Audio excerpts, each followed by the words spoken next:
Oh, hello. You caught me just going around to the rooms checking the Wi-Fi to make sure it's still working over the summer.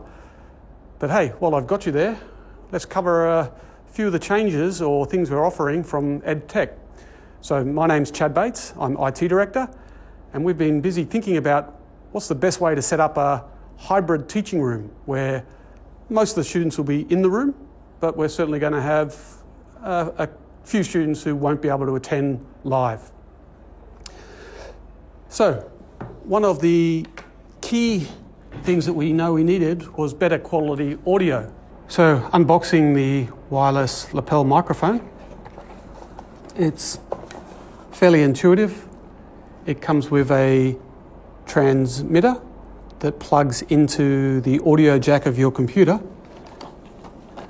and it actually has an adapter that allows you to also plug in headphones. It's got a picture of headphones and a picture of the microphone, so I'm going to connect that in, and then that just plugs into the audio jack of the computer, like so. And that transmitter has an on-off button, so I'm going to turn that on, and it's going to connect to this receiver, which in turn will send to the receive from the microphone. So I plug in the lapel mic, and this receiver can just sit in my pocket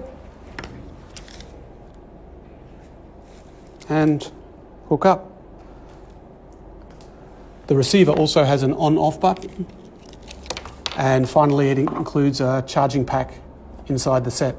So I'll then show you how you configure your Zoom to make sure you're getting the correct audio input.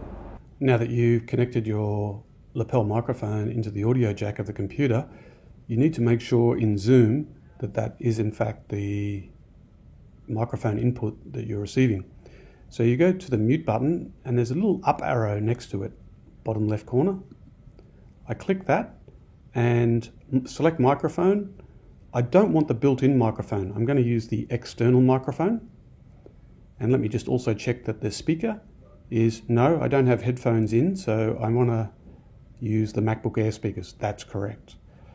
So now we're set up for the lapel microphone and the built-in speakers on the computer. So that'll allow you to move around the room freely, keeping the audio quality for those back home, but you'll also be able to hear them through the speaker. So we think with the lapel microphone, we can really get good quality audio, which I think puts us 90% there for students who are going to be at home trying to listen or listen to the recording.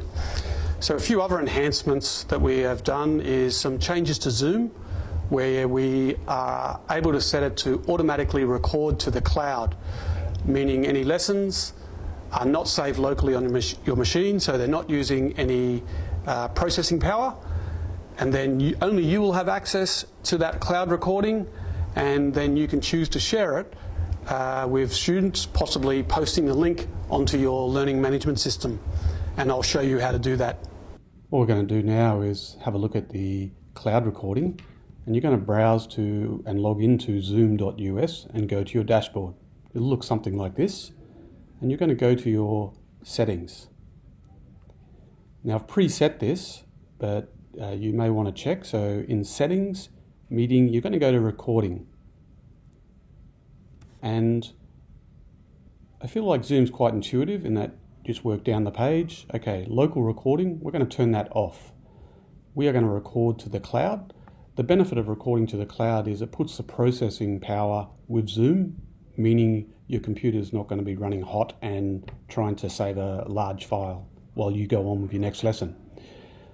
We're setting it up so that it will record the active speaker with shared screen. So if you're teaching a class, students at home it will be recording you if you're in front of the computer, or whatever screen you're sharing with the students as well. You may want to save chat messages. Not sure much chat would be going on in a hybrid room. And we're adding a timestamp, display their names, and record any thumbnails. The other setting is the automatic recording. So we're going to turn that on, and this would be particularly helpful for those who often forget, I forgot to record the lesson. It will automatically record, and the positive there is you are the only ones who can access those recordings, and you can either delete or share them. And at any time you can stop a recording. So if you've got a personal discussion with a family member through Zoom, you can just turn record off. And there's a few other security things like password protected or authenticated users. So that should be set up for you. But the next thing I do need you to do is go into meetings and go to your personal meeting room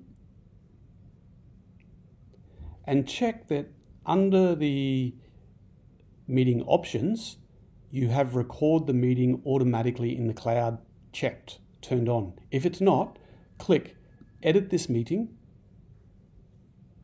and then turn it on. It's already on for me, and click save. Now once you've done that, all meetings will be recorded, and on the left here you'll see recordings. And these will be, you can sort them as you like. By default, I believe they're by date. So you can just go in and review any recordings, and then you click the share button.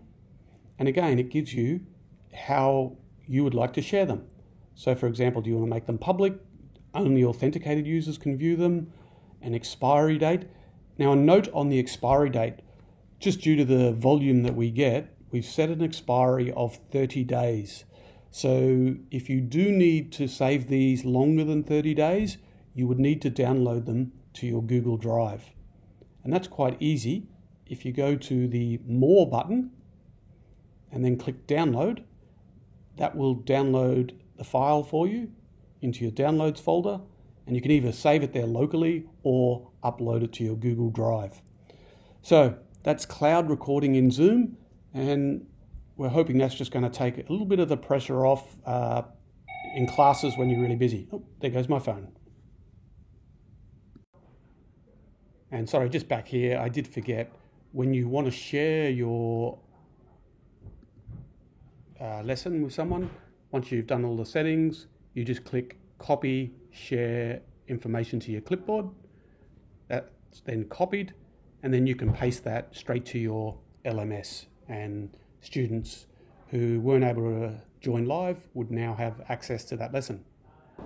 So aside from the recording, we would also like to be able to, in Zoom, how do we do the screen share from the computer for the students in class and at home? And I think that's fairly simple with the use of the Apple TV combined with screen share in Zoom. And let me show you how to do that. Another key piece to the hybrid classroom is the quality of the visuals for both students in class and at home. And a good tool for this is built right into Zoom.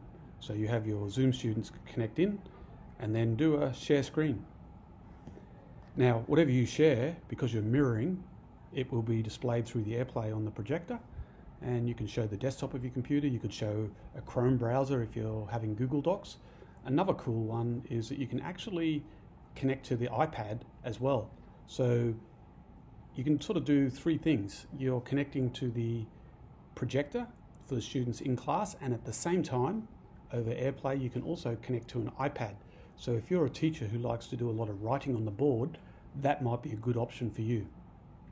But basically all this is done built in with the Zoom tools.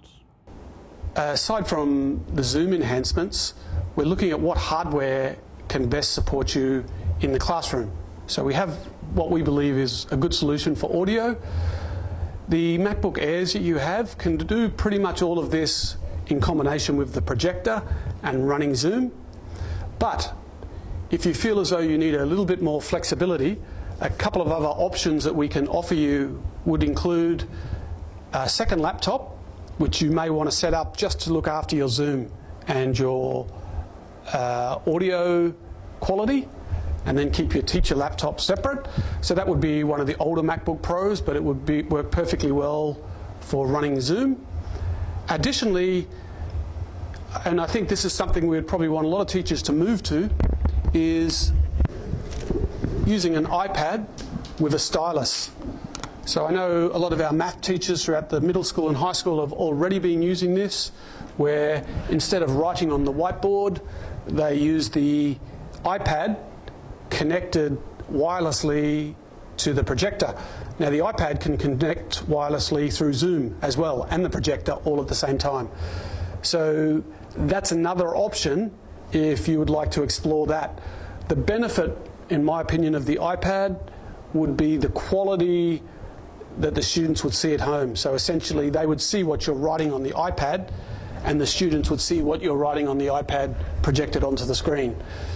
That will take a little bit more instruction, which we would be able to provide for you on the PD day. But what I need to know from you now, I'm assuming you're all going to want the microphone, but what additional sources? And you'll be able to fill out the survey below so we get a sense of how we can best support you.